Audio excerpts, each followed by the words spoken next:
أعوذ بالله من الشيطان الرجيم بسم الله الرحمن الرحيم پټول ناوال دزلو دتلا دلتا راغلی ټول پښتانه ځوانان مشران پیغلې خوندې مندې اساتذه علما او د نورو کارکوونکو خلکو ته د زړه له کومې سلام کوم. السلام علیکم ورحمت الله وبرکاتو. نن په یو اړخ قدا د خوښۍ خبره ده چې پښتانه په ډېر ګڼ شمېر سره رایوځای شوي دي، په ډېر لوی تعداد سره راغلي دي. هغه شعر دی چې ورځې لیمه سترګې باڼه پښتانه څنګه یو ځای شول پښتانه خو په بل اړخ دلته یو درد په دا زړه کښې چوي چې د بکاخیل کیمپ نه په کیلومترونو فاصله کښې په زرګونو لاکونو پښتانه یو ځای شوي دي.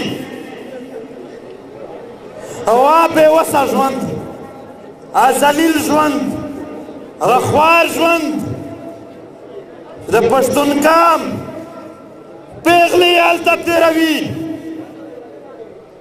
د دغه سپېڅلي وطن منځ یې هلته تېروي، سپین ږیري یې هلته تېروي. د هغې مدعا نه شي. دا جلسې، دا جلوسونه، دا پی ټي ایم دا دې که چېرته یي خپلو پښتنو خویندو میندو ته د عزت ژوند نه کور راتلونکي تاریخدانانو ته وایم چې د دوی هېڅ تاریخ مه لیکئ، په دوی به لعنت وایي چې دوی خپل پښتانه ته ژوند نه کي ور. تر هغې پره به یو پښتون ځوان هم یو سپین ږیري هم نه کیني.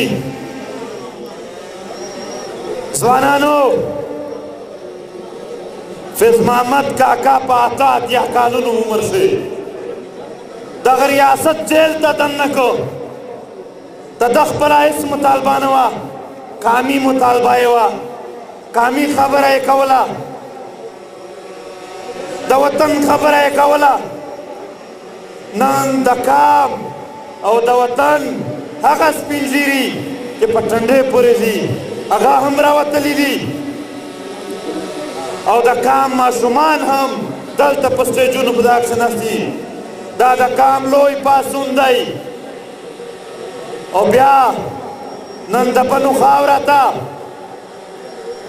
همزوڼي راغلي دي. نن د بنو خاوره ته د داخل او مداخل چې د څو ورځې اول هم دوی ټکېدلي دي.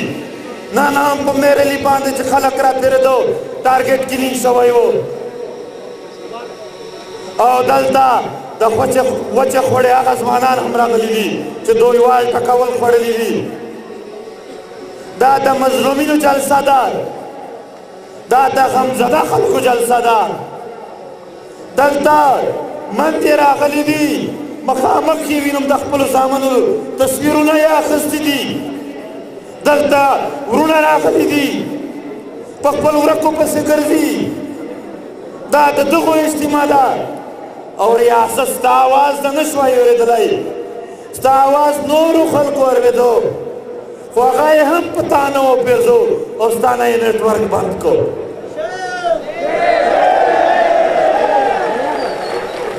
دلته موږ څه کړي دي؟ موږ کوم 5 مطالبات وکړل صرف چې روانور دې ونسي، سزاوار دې کي. هغه قاتل دی، جی آی ټي پې جوړه شوه چې هغه قاتل دی. خو تر اوسه پورې دا ریاست د ده د بچ کولو کوششونه کوي، ده ته پروټوکول ورکوي. نن د دغې خاورې یو عام یو ایس پي طاهر د وړخورک دی، د ظلم دپاره روانور په خپل کور سے آزاد ګرځېږي. دغه انصاف دی، دا کوم انصاف دی چې 4,500 قاتل خلکو دپاره هم تاسو احتجاجونه وباسئ؟ دا څنګه کیسه ده؟ دا کوم انصاف دی؟ داسې څنګه وي؟ په بل اړه تا ته وایي چې که پاکستان دا د فوج نه و نو ته به غرق شې. و پښتونه قومه سوچ وکړه چې غرق د چا د وجې یې؟ د ده د وجود د وجې ته غرقېږې او بربادېږې نه کې. د ده وجود په کوم ځای شراحت درکړی دی؟ نن هغه پنجاب چې په هغه کښې د کینټ او د ښار پته نه لګېږي، یو چیک پوسټ پکښې نشته دی. هلته ترهګر نه ځي، ستا خاوره چې د چیک پوسټونو نه ډکه ده دلته راځي. نو دومره موږ کم عقل یو، دومره نه پوهېږو چې د ترهګرۍ د وحشت او د وینې لار په پښتونخوا کښې وباسې، خو د کاروبار لار سیپیک په پنجاب کښې وباسې. موږ دومره نه پوهېږو. موږ مطالبه وکړله چې د عدالت نه لرې مرګونه دې نه کېږي. عدالت نه لرې مرګونه دلته یو ځای پښتانه په دوی باندې ککړ شي د دوی په وینو. په دې بنو کښې یا خلکو تیر تاریخ ته وګورئ. د بنو د یو نور علي شاه او اسلام بیبي په سر باندې پوره تاریخ جوړ شوی دی او انګریز ته ماته ورکړې شوې ده. ستا په ښار کښې دننه دلته که څوک رښتیا وایي و دی وایي چې فوجیانو د پولیس وال یو بنسټی د پولیس ور وویشتو برسر شي. ولې یې تپوس نه کوې؟ که یو پښتون خونه ورانه شوله ځکه یې څوک تپوس نه کوي. کنې که په بل ځای شه وشي بیا ګورې دا ایکسټرا جوډیشل کلینګ دی. تا په در آدم خیل شې په ماشومانو باندې بمبارې وکړلې او بیا دې بېرته په اخبارونو کښې بیان وچلولو چې کامیاب فضایي کامیابیه جاري 17 دهشتګرد هلاک عام ماشومانو ته تا ترهګرو نام ورکوو. دا کراچۍ دا د پښتنو هر یو ښار تا د پښتنو په وینو رنګ کړو. موږ د دغې یو د رښتیاو کمیشن د جوړېدلو مطالبه وکړله، تا هغه هم نه ومنله او لا تر اوسه نه منې. موږ وویل چې لاپته افراد دې عدالت ته ورکړي، چې څوک ګناهګار وي هغه ته د سزا ورکړي، چې بې ګناه وي هغه دې راخلاص کړي. لاپته افراد څه ته وایي؟ زه یو مثال درکوم. بخت الله نومې ده د میرلي و، دا په سکول کښې ټیچر و. 2014 کښې اپریشن شروع شو، بیا دی لاړلو په سعودیه کښې مزدوري کوله، پلار یې بوډا و. 2017 کښې دی واپس راغی، 2014 کښې تللی و. د واده پروګرام یې و، 3مه ورځ یې وه د خپلې نوې کوروالې سره چې هغه فوجیانو اوچت کړی و. یو کال پلار پسې ګرځېدو، نه یې مینده و نه یې مونده و. نوې کورواله هم په انتظار، مور هم په انتظار، پلار هم په انتظار. او په دې پښتنو کښې څوک نه و چې د ده اواز یې پورته کړی وی. دا یوازې و دې پښتنو یوازې پرېښودلی و. بیا یوه ورځ په اخبار کې ده ولیدل چې بخت الله ته 500 آډر شوی دی. ده ته یې د 500 آډر کړی و او سیف پسې لیکلي وو چې په 2015 کښې په هغې ځای کښې حمله کړې وه، 2016 کښې دغې ځایونو کښې حمله کړې وه. ستا د هوایي ډګرو ریکارډ پروت دی چې دی په 2014 کښې تللی و، 2017 کښې راغلی و. دا د ده فوجي عدالتونه دي چې په دې کښې صرف د پښتنو مرګونه کېږي. او بیا د زما یو ملګری و خالد جان دوړ، هغه شو ورسره راغللو او نور چې څومره دغه و زمونږ د پی ټي ایم له اړخه چې څومره کومک کېدو مالي هم جاني هم هغه موږ ورسره وکړو. او بیا فیصله راغله چې د ټولو 500 کیسونه منسوخ شول. دا پی ټي ایم دی او دا د دوی. موږ څه کوو؟ موږ دا خلک چې بې انصافي ورسره کېږي هغه ته انصاف غواړو او دوی چې ریاست ته یې بې انصافي کوي. تر کومه پورې به دا پښتانه دا سوالونه کوي؟ موږ دا ورته ویل چې ته په عامو خلکو تشدد مه کوه، ته د میرانشاه د تاخیلو درپاخیلو او نورو بازارونو کښې سپي پرېږدې چې سپی څوک پر لته روان شي، بس هغه وایي. موږ ورته چې ټول پښتانه ترهګر دي، ته ماینځ صفا کړه. ماینځ یې نه صفا کول. څو ورځې اول هم په میرلي کښې ماشومان والوتل، دا د پی ټي ایم مطالبې وې دوی دا خو خود نه منلې چې الټا چې چا دا مطالبه کړله د هغې وهل او د هغې ټکول یې شروع کړل د پښتون کار لوی قامي تاریخ د پښتون کار لوی قامي حیثیت دا پښتانه په دې پرزاګیر باندې حکومتونه کړي دي او نن ناستی د پنجاب خلکو ته سوالونه کوي مطالبې کوي یا پښتنو داسې ژوند مو هم چېرته په خوابونو کښې شته دی چې ستا نه به دا خلک مطالبه کوي ته به یې نه کوې دا د دوستۍ دا د غلامۍ ژوند به کله پرېږدو نه نه د پښتون تګ راتګ مشکل شوی دی هر ځای ورته چیک پوسټ دی په هغې باندې دوی ضلالت شروع کړی دي او بیا چې د دغې خلاف اواز پورته کوي بیا په واڼه کښې یې کسان شهیدان کړل بیا یې په میرانشاه کښې کسان شهیدان کړل د دوی نور هېڅ ګناه نه و دوی صرف دا آواز پورته کړی و چې پښتون ته ژوندون غواړو دا آواز په دوی بد لګېږي دا د دې ریاست یو لوی جبر دی پښتون قام یې سوالونو تصدیق کړی دی دلته که یو پښتون بریګیډیر او جرنیل هم جوړ شي چې رښتیا سره وایو یو نوکر بریګیډیر وي یو نوکر جرنیل وي د پنجابي ماته هم جرنیل وي هغې نه پښتنو ته په پښتنو سټینډ نشي اخیستی هغه ته بار بار دا خبره کېږي کښېنئ دلته کښېنئ ټول کښېنئ دا خلک کښېنئ دلته هغه دا لمانځه ټیم به انشاءالله پاتې کېږي زه خپل هم د لمونځ ټولو نه پابند یم انشاءالله هغه د پنجابی ماته وي هغه ته هر ټیم دا خبره شي چې آپ تو پښتون ہو اور جرنیل بھی ہو مطلب پتا باندې ښېګڼه شوې ده ستا حصه نه ده د ده حصه نشي منع کېدی دلته وایي 40% په فوج کې پښتانه دي وي به خو نوکران او غلامان دي چې ته څه ورته وایې هغه به پرې منې په زور به پرې منې دا چې په خپلو پښتنو سټینډ اخلي بیا دا سټینډ نشي اخیستی ځکه چې بیا ته ټارچر کوې بیا به دی ورک وي بیا به دی مړوې بیا به دته خودکش ښیښوې او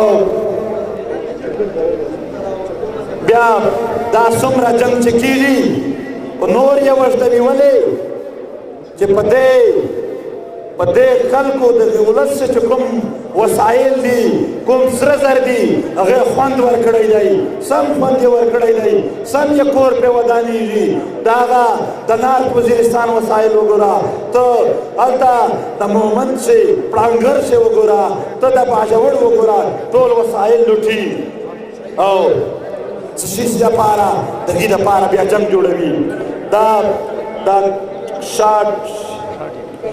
شاټ کوي او بیا د NLC په نامه باندې دلته فوجي کارخانې جوړې دي چې د ټولو پښتنو کاروبار یې وربند کړو نه پرون هم په تورخم باندې جلوسونه وي په کراچۍ شي ټول کاروبار بند کړی دی څومره چې د کاروبار دی هغه یې ځان ته یووړ پښتانه نن بېروزګاره ګرځي بې کاروباره ګرځي نو دا یې هر شي ته مجبور کړی دی دلته خلک راځي دا مسایل راوړي مسلې ډېرې دي زه به تا ته بیرمل IDPs نه څه وایم صرف جنوبي وزیرستان چلغوزه څومره ده او په هر ځای چې دوی یوه لوکل مافیا جوړه کړې ده هغې مافیا په ذریعه باندې خلک یاروي په خلکو باندې پریشر ورچوي خلک سنګزن کوي په پښتون قام ډېره لویه فیصله کړې ده ډېره حقیقي فیصله کړې ده چې مونږ په شا کېږو نه او دا نن د دغې سټیج نه زه هم په قرآن شریف قسم خورم چې یو قدم به زه نه پر شا کېږم زما دې په قرآن شریف قسم وي یو قدم نه پر شا کېږم نه به ډارېږم نه به خرڅېږم او په تاسو کښې هم هغه پښتون زلمی چې د خپل وطن ننګ دپاره یو قدم نه پر شا کېږي او نه ډارېږي او ولاړ به وي د چا په قرآن شریف باندې قسم دی لاس پورته کوي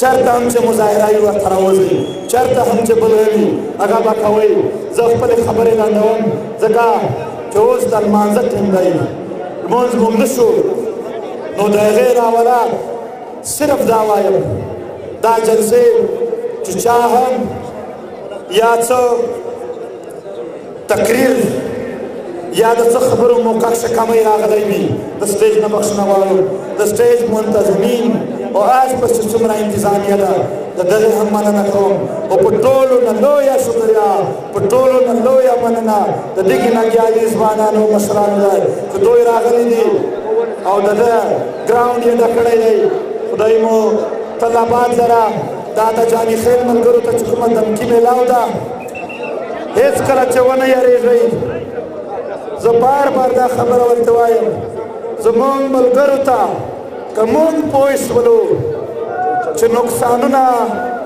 ورسوي او په تیزي یې شروع کړل تر یو حد پره به برداشت کوو خو ډېر وړوکی حد دی چې راپام ته نه شي په ولاکه ستا هم د لاس ګوتې دي زما په لاس چې ګوتې شته دی زه ټوپک نه راخلم نه راخلم نه راخلم خو که راخلو یې ټول به یې راخلو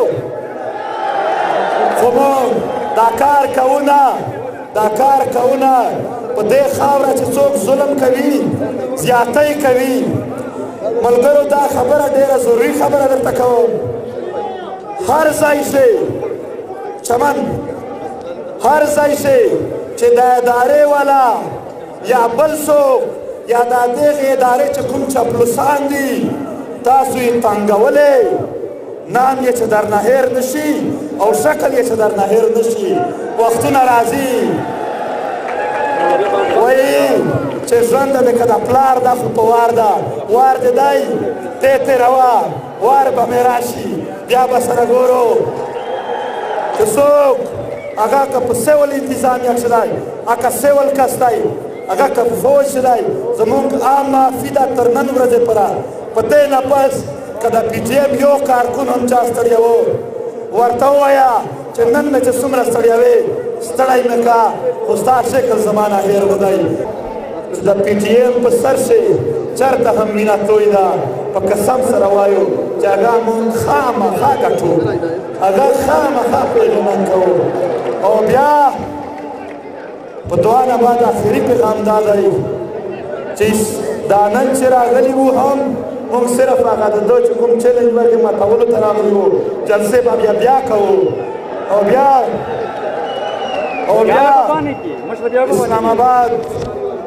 اسلام آباد ته موږ درنه ته نه شو تېزالو په دې پوه شئ هر کس منت وکړئ اسلام آباد نیولو ته موږ روان یو اسلام آباد به مکمل قبضه کېږي چې تر څو پره د پښتنو مسایل د پښتنو د وسایلو خبره نه وي پوره شوې تر هغه پورې که څوک ماتېږي که څوک جوړېږي موږ یې نه منو موږ مات شوي یو زموږ وطن په اصلي شکل چې خلکو مردآباد جوړ کړی دی موږ به خپل وطن په هر وخت چې زنده‌باد کوو بیا تل دې وي پښتون تل دې وي پښتون تل دې وي پښتون تل دې وي پښتون هغه ملګرو دا ډیمانډ کوي خو ټول بیا راسره کوئ هغه وایي هم چې خلاف یو هغه نه راووایو چې ظلم کوي خلاف یو مونږ هر طالب هغه کا ګوټ دی کا پیټ دی کا من کمیټي دی کا ایم آی ده کا ایس آی ده کا